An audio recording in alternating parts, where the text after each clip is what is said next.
Bienvenidos de nuevo, creadores de tu propia realidad, al canal donde exploramos los misterios del universo. Hoy nos adentramos en un tema que ha fascinado a místicos, sabios y buscadores durante siglos, lo que la física cuántica nos revela sobre la espiritualidad y la realidad. ¿Te has preguntado por qué la ley del atractivo parece funcionar para otros, pero no para ti? Pablo lo vivía, sintiéndose estancada en su morada de Itzamna. Aquella espiritualidad superficial distorsionó la enseñanza de Atlaca.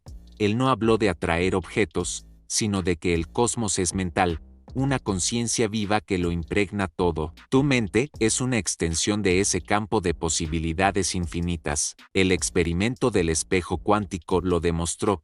Tu conciencia colapsa esas posibilidades en una realidad definida. No es una realidad externa, la construyes con tus expectativas y creencias. Si observas desde el miedo o la duda, eso verás. ¿Quién observa por ti? Si esto te resuena, dale me gusta y suscríbete para explorar más. La morada de Itzamna, a pesar de su nombre evocador, a menudo se sentía más como una jaula para Pablo. Era un espacio que debería haber sido su refugio, pero en lugar de eso, se había convertido en un eco de su propia frustración. ¿Quién observaba por ella? La pregunta del doctor Octavio Ríos resonaba en sus oídos desde aquella conferencia en la Fundación Cósmica de Tzintzuntzan, días atrás, mientras miraba el desorden en su escritorio, facturas amontonadas, notas de afirmaciones que nunca se materializaban, y el polvo acumulado, un espejo perfecto de su sentir. La sensación de una realidad fija,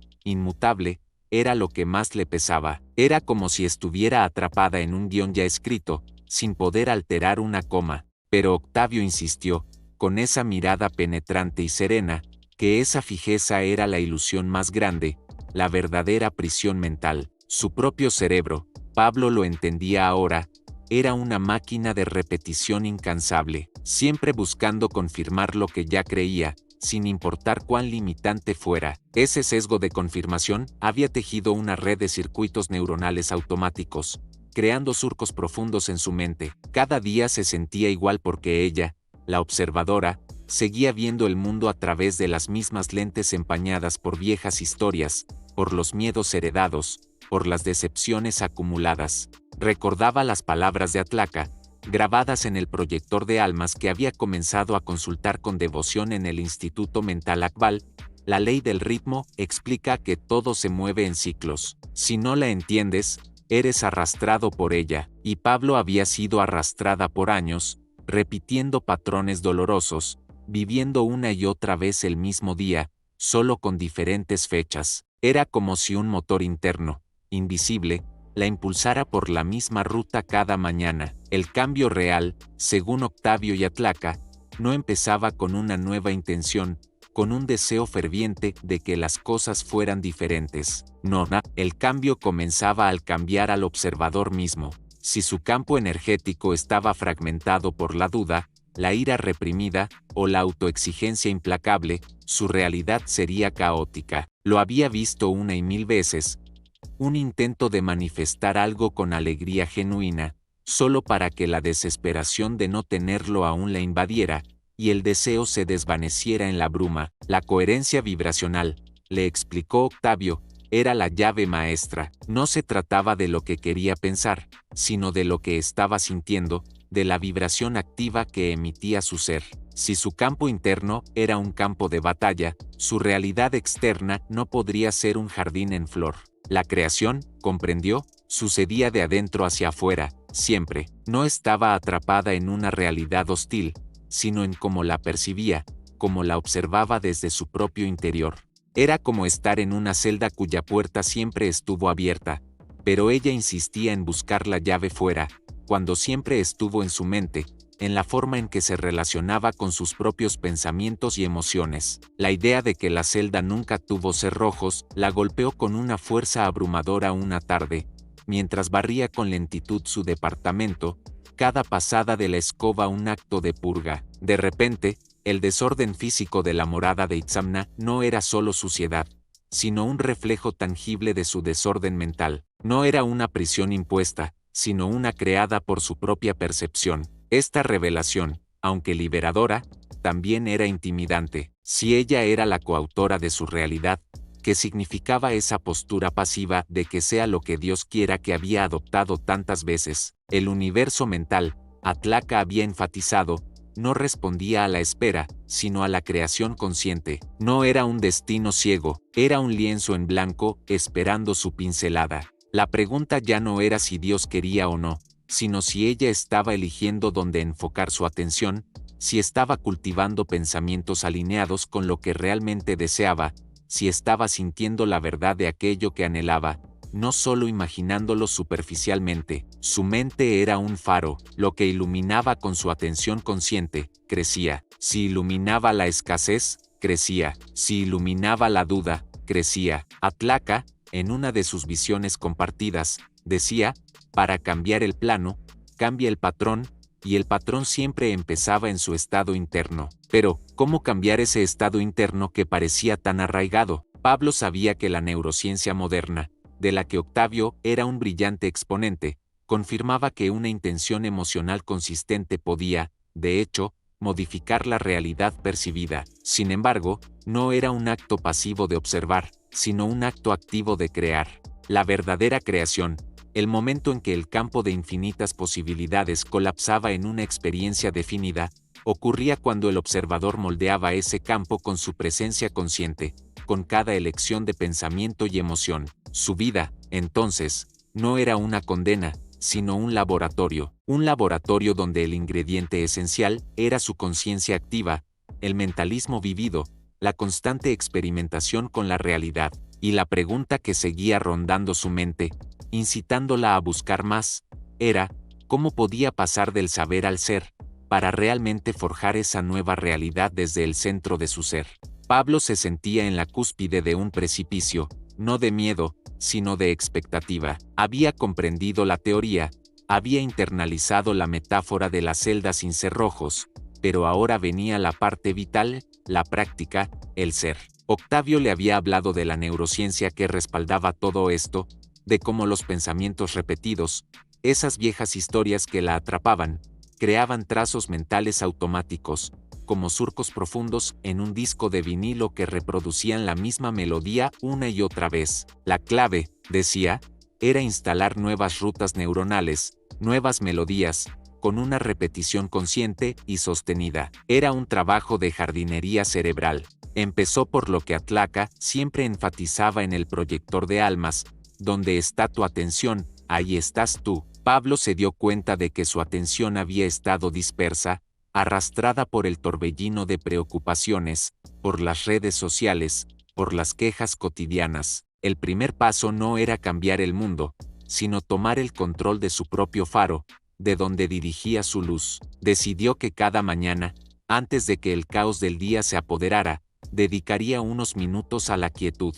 no para meditar en el sentido tradicional, sino para simplemente observar sus pensamientos sin juicio, para redirigir suavemente su atención hacia lo que quería cultivar. Al principio era un revoltijo, una mente ruidosa que se resistía a la disciplina, como un potro salvaje, pero perseveró. Octavio le había recomendado una técnica ancestral de armonización, sorprendentemente simple, pero con una resonancia profunda, frases como lo siento, perdóname, gracias, te amo. Al principio le pareció casi infantil, demasiado fácil para ser efectiva, pero Atlaka había insistido en que su poder residía precisamente en esa simplicidad, en cómo bypasaba el intelecto y hablaba directamente al campo emocional. Pablo comenzó a repetirlas en silencio cada vez que sentía surgir una emoción negativa, cada vez que la frustración o la autocrítica la invadían. Lo sentía por el juicio, pedía perdón por la resistencia,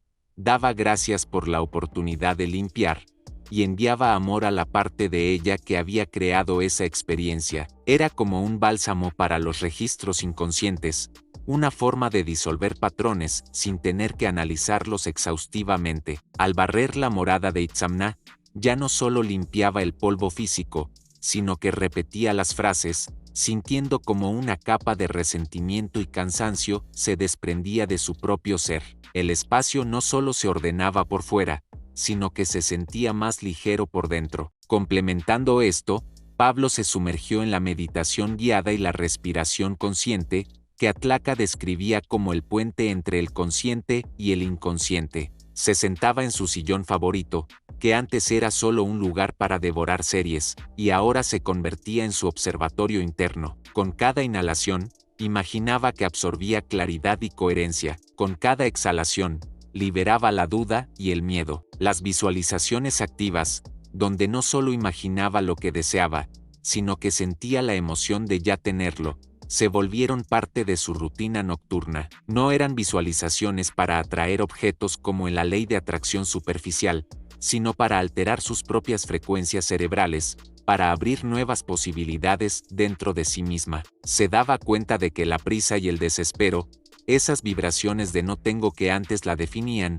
empezaban a disminuir. La sensación de ser parte del todo que describía Atlaca ya no era solo una idea, sino una experiencia naciente. El camino no era lineal. Había días en que el viejo patrón la asaltaba, donde la duda se arrastraba como una sombra y la hacía sentir que no avanzaba nada. La mente, como el acero, se forja en el fuego de la práctica, pensaba. Cada día que elegía enfocar diferente, que redirigía su atención, que aplicaba las frases de armonización, estaba cambiando al observador. Y, con ello, sentía, la realidad empezaría a ceder. El universo, lo entendía ahora, respondía a la versión de ella que estaba presente, no a la distraída, a la que operaba en piloto automático. Ya no se trataba de controlar el mundo exterior, una tarea imposible, sino de dominar su propio campo mental, porque el exterior, como había repetido Octavio, era un espejo implacable de su interior.